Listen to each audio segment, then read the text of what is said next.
Welcome to our channel learn and grow. आज हम करेंगे टेम्परेचर जो है वो डिपेंड करता है रेट ऑफ रिएक्शन पे। देखिए टेम्परेचर का बहुत बड़ा रोल होता है रेट ऑफ रिएक्शन पे। अगर हम टेम्परेचर को बढ़ा देते हैं तो रेट ऑफ रिएक्शन जो होती है वो भी बढ़ जाती है।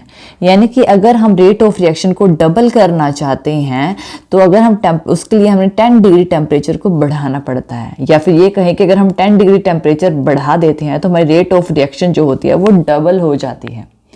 तो यहाँ पे जो इफेक्ट होता है टेम्परेचर का उसे टेम्परेचर कोफिशिएंट में रिप्रेजेंट किया जाता है। टेम्परेचर कोफिशिएंट जो कि हमारा n से रिप्रेजेंट किया जाता है, जिसमें rate constant at T temperature पे रेट कांस्टेंट प्लस 10 डिग्री जो था उसमें 10 डिग्री ऐड कर दिया अपॉन में rate constant and T not. इस तरह से इसे रिप्रेजेंट किया जाता है। यानी कि पहले टेम्परेचर 298 था और अब उसे बढ़ा के 308 कर दिया। 10 डिग्री बढ़ाने से हमारी जो रेट ऑफ रिएक्शन है वो डबल हो जाती है और ये जो है टेम्परेचर कोफिशिएंट के इक्वल होता है। अब देखिए जो कोलिजन होता है मॉलिक्यूल्स में, उसमें जो उसको एनर्जी की ज़रूरत होती है कोलिजन करने के लिए। कोलिजन मॉलिक्यूल्स को एनर्जी ज़्यादा चाहिए होती है थ्रेशहोल्ड एनर्जी से एक पर्टिकुलर टेम्परेचर टी पे। और जो रिएक्शन होती है वो सेम काइनेटिक एनर्जी पे नहीं होती। यानी कि सारे जो रिएक्टेंट होते हैं, रिएक्टिंग मॉलिक्यूल्स होते हैं, ये तो नहीं कि सारे रिएक्टिंग मॉलिक्यूल सेम एनर्जी पे वर्क करेंगे और सेम ही एनर्जी पे कोलाइड कर जाएंगे, तो ऐसा नहीं होता है। सारे मॉलिक्यूल्स होते हैं सेम एनर्जी पे, सेम काइनेटिक एनर्जी पे कोलाइड नहीं करते। तो इसमें हम जो फ्रैक्शन होती है मॉलिक्यूल्स की एक पर्टिकुलर काइनेटिक एनर्जी होती है पर्टिकुलर टेम्परेचर पे, जिसमें टेम्परेचर को कांस्टेंट रखा जाता है और उस टेम्परेचर पे हम कांस्टेंट रख के मॉलिक्यूल जो हैं वो आपस में कोलाइड करते हैं। लेकिन अगर टेम्परेचर थोड़ा सा बढ़ा दिया जाए तो रिएक्शन तो है थोड़ी सी फास्ट हो जाती है। तो इसको रिप्रेजेंट करने के लिए fraction of molecular kinetic energy के बीच में एक ग्राफ ड्रॉ किया गया है। इस ग्राफ के अकॉर्डिंग मान लीजिए कि हमारे पास फर्स्ट अभी हमने कोई भी टेम्परेचर नॉर्मल टेम्परेचर पे है और टेम्परेचर राइज कर रहा है। हमारा टेम्परेचर राइज करके वो इस तरह से डाउन आ गया, ठीक है ना। तो ये जो पीक पॉइंट आता है ना, ये fraction of molecular kinetic energy जो पीक पॉइंट है, ये जो चीज़ है ये हमारी काइनेटिक एनर्जी को रिप्रेजेंट करता है। किसको? काइनेटिक एनर्जी को। ये है टेम्परेचर टी। तो ये जो है मोर प्रोबेबल काइनेटिक एनर्जी है टेम्परेचर टी में। लेकिन अगर टेम्परेचर को बढ़ा दिया जाए तो रिएक्शन फास्ट हो जाएगी। तो फ्रैक्शन ऑफ मॉलिक्यूल जो है इसका जो ग्राफ है वो थोड़ा डाउन में आ जाएगा, क्योंकि रेट बढ़ा दिया है तो रिएक्शन भी फास्ट होगी। लेकिन इसको जानने से पहले हम ये देख लेते हैं कि सपोज कीजिए कि आपका इस टाइम पे जो आपका थ्रेशहोल्ड पॉइंट है वो है ए। यहाँ से ये वाला पॉइंट से ए, बी, सी और डी से इसे रिप्रेजेंट किया गया है, ये वाला, ठीक है। लेकिन अगर आपने टेम्परेचर को बढ़ा दिया, देखिए जो पीक होती है ना, ये वाली जो पीक, ये वाली, ये यहाँ से दी, ये देखिए ये वाली जो पीक होती है ये मोर प्रोबेबल काइनेटिक एनर्जी को रिप्रेजेंट करती है। यानी कि काइनेटिक एनर्जी जो मैक्सिमम फ्रैक्शन ऑफ मॉलिक्यूल्स को रिप्रेजेंट करती है। ए क्या है? थ्रेशहोल्ड एनर्जी को रिप्रेजेंट करता है ए। अब अगर टेम्परेचर बढ़ा दिया जाए तो क्या होगा? टेम्परेचर बढ़ाने से जो काइनेटिक एनर्जी है वो भी बढ़ जाएगी। कैसे? देखिए पहले जो ग्राफ था वो ये वाला बन रहा है, ये वाला ग्राफ बन रहा है, लेकिन अब हमने टेम्परेचर बढ़ा दिया तो ग्राफ क्या बनेगा? ग्राफ शिफ्ट हो जाएगा और अब ग्राफ ये वाला बनेगा, इस तरह से कुछ बनेगा। इसको हम फिर से ड्रॉ करते हैं। तो अब हमारे पास जो ग्राफ आया है वो ये वाला आया है। तो यहाँ पे क्या हुआ? काइनेटिक एनर्जी बढ़ गई है। अब पहले तो टेम्परेचर टी था, अब इसकी पीक ये रही, तो टेम्परेचर हो गया T plus 10 degree. 10 degree temperature बढ़ा दिया है तो टेम्परेचर इंक्रीज करने से कर्व शिफ्ट हो गया। तो फ्रैक्शन ऑफ काइनेटिक एनर्जी, अब ये वाला पीक देखिए, काइनेटिक एनर्जी क्या हो गई? पहले ये थी, अब इतना गैप आ गया तो यहाँ पे काइनेटिक एनर्जी बढ़ गई है। तो काइनेटिक एनर्जी बढ़ने से क्या हुआ है?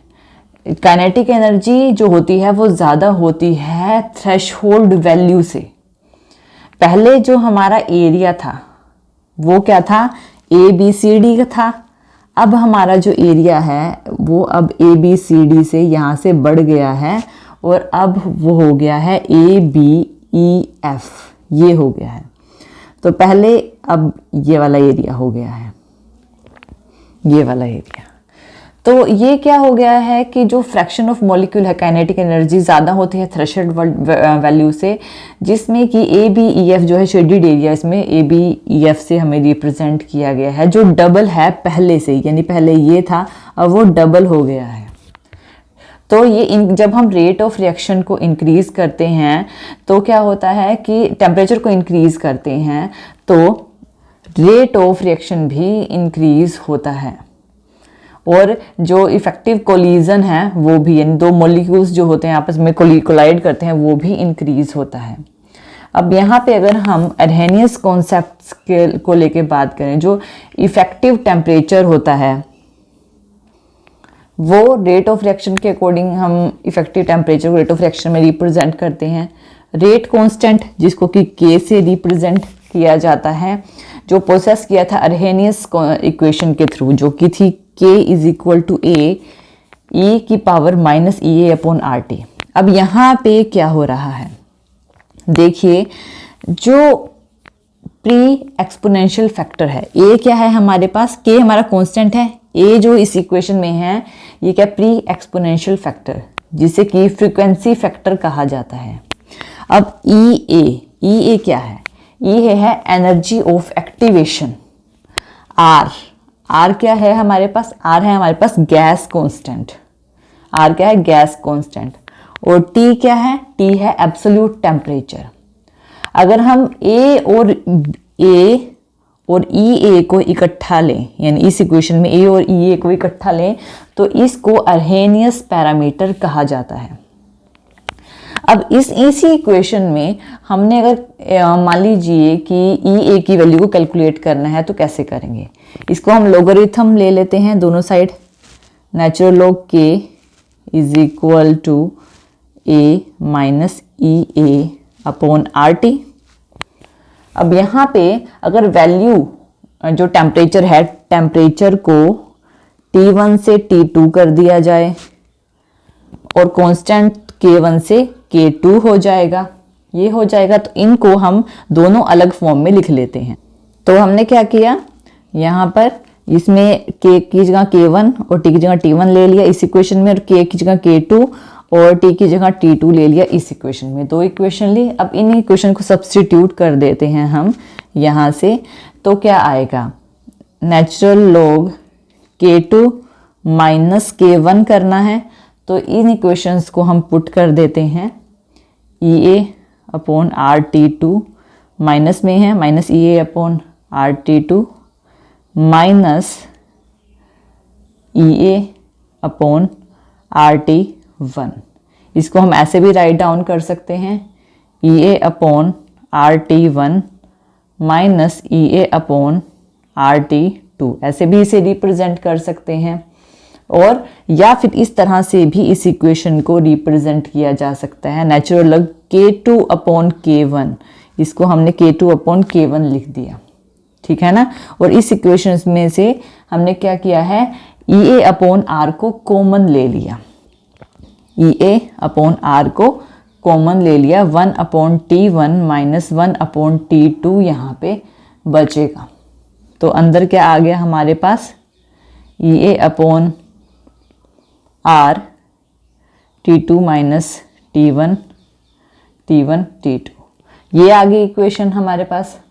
अब इसको हम इस तरह से भी राइट डाउन कर सकते हैं लॉग की फॉर्म में। तो हमारे पास इक्वेशन आएगी लॉग, इसको हमने log K2 upon K1 is equal to EA upon 2.303 R T2 minus T1 upon T1 T2, इस तरह से भी हम इसे राइट डाउन कर सकते हैं। अब देखिए अगर हमारे पास K1 और K2 की वैल्यू है, कांस्टेंट की वैल्यू है, और जो अलग अलग टेम्परेचर T1 और T2 की वैल्यू भी है, ठीक है ना, तो हम EA की वैल्यू को कैलकुलेट कर सकते हैं।